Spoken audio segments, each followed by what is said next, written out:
Assalamualaikum warahmatullahi wabarakatuh. Perkenalkan, nama saya Sarah Wandari, nomor NPM 1705170082. Nama saya Ayani Putri dengan NPM 1705170079. Kami di sini ingin mempresentasikan hasil dari diskusi kami dengan tema harmonisasi akuntansi internasional. Harmonisasi akuntansi internasional. Pengertian harmonisasi. Harmonisasi merupakan proses untuk meningkatkan kompatibilitas atau kesesuaian praktik-praktik akuntansi dengan menentukan batasan-batasan seberapa besar praktik-praktik tersebut dapat beragam. Yang paling penting untuk diingat bahwa upaya untuk melakukan harmonisasi standar akuntansi telah dimulai jauh sebelum pembentukan Komite Standar Akuntansi Internasional, yaitu pada tahun 1973.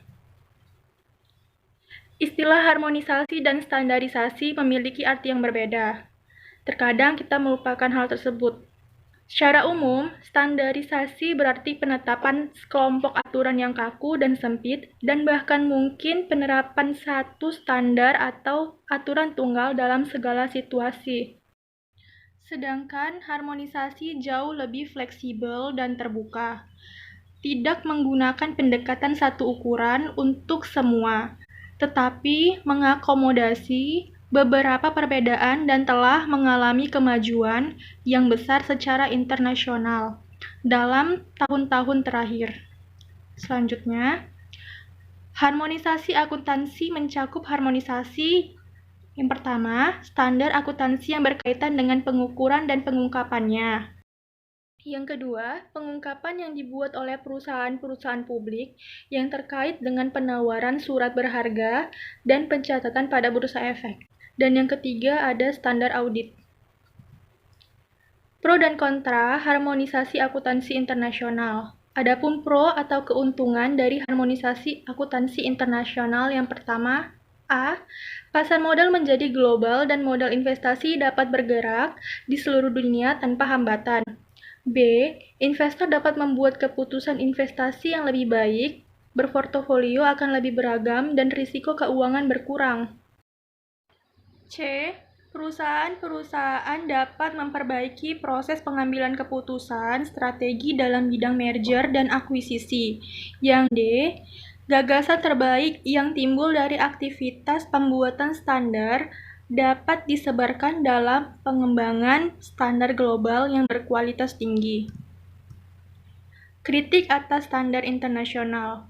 Di samping memiliki keuntungan internasional, standar akuntansi juga menuai kritik.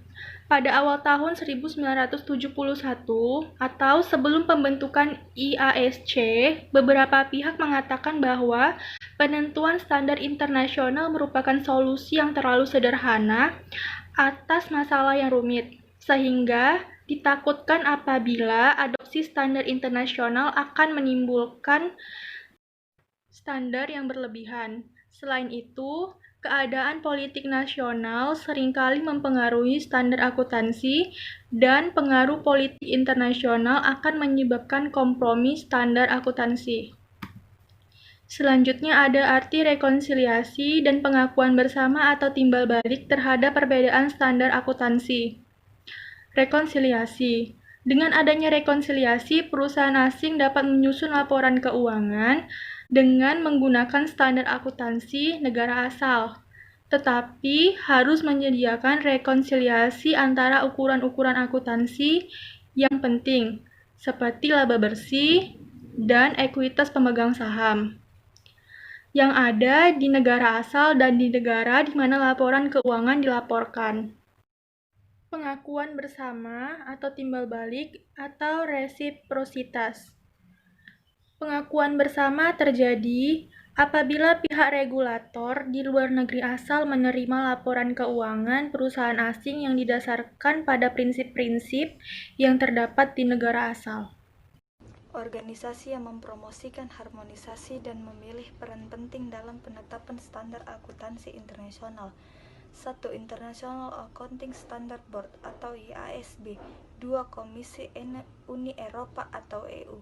3. Organisasi Internasional Komisi Pasar Modal atau IOSCO. 4. International Federation of Accounting atau IFAC. 5. Kelompok kerja ahli antar pemerintah PBB atas dasar International Accounting atau ISAR dan UNTAC. 6. Kelompok kerja dalam standar akuntansi Organisasi Kerjasama dan Pembangunan Ekonomi atau disebut OECD. Penerapan standar internasional. Standar akuntansi internasional digunakan sebagai hasil dari 1. Perjanjian internasional atau politis. 2. Kepatuhan secara sukarela. 3. Kepatuhan oleh Badan Peraturan Standar Akuntansi Internasional. Badan Standar Akuntansi Internasional atau IASB dahulu disebut AISC didirikan tahun 1973 oleh organisasi akuntansi profesional di 9 negara. Tujuan IASB adalah 1. Untuk mengembangkan dalam kepentingan umum. 2. Mendorong penggunaan dan penerapan standar yang tepat. 3. Untuk membawa konvergensi standar akuntansi nasional dan standar akuntansi internasional. Konvergensi IFRS.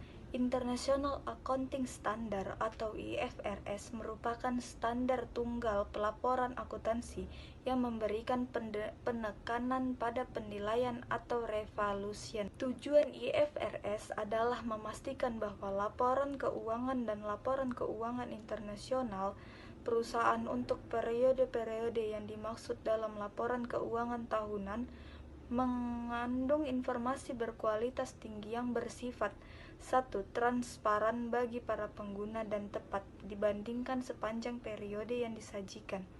2. Menyediakan titik awal yang memadai untuk akuntansi yang berdasar pada IFRS. 3. Dapat dihasilkan dengan biaya yang tidak melebihi manfaat untuk para pengguna. Pendekatan baru Uni Eropa dan kaitan dengan integrasi pasar kalangan Eropa. Komisi mengumumkan bahwa Komisi Uni Eropa atau EU perlu untuk bergerak secara tepat dengan dimaksud untuk memberikan sinyal yang jelas bahwa perusahaan yang sedang berupaya untuk melakukan pencatatan di Amerika Serikat dan pasar-pasar dunia lainnya. Pada tahun 2000, EC mengadopsi strategi pelaporan keuangan yang baru. Hal yang menarik dari strategi ini adalah usulan aturan bahwa seluruh perusahaan EU yang tercatat dalam pasar terregulasi, termasuk bank, perusahaan asuransi, dan SME, menyusun akun-akun konsolidasi sesuai dengan IFRS. Sekian hasil presentasi dari kelompok kami. Lebih dan kurangnya kami mohon maaf dan kepada Allah kami mohon ampun. Wassalamualaikum warahmatullahi wabarakatuh.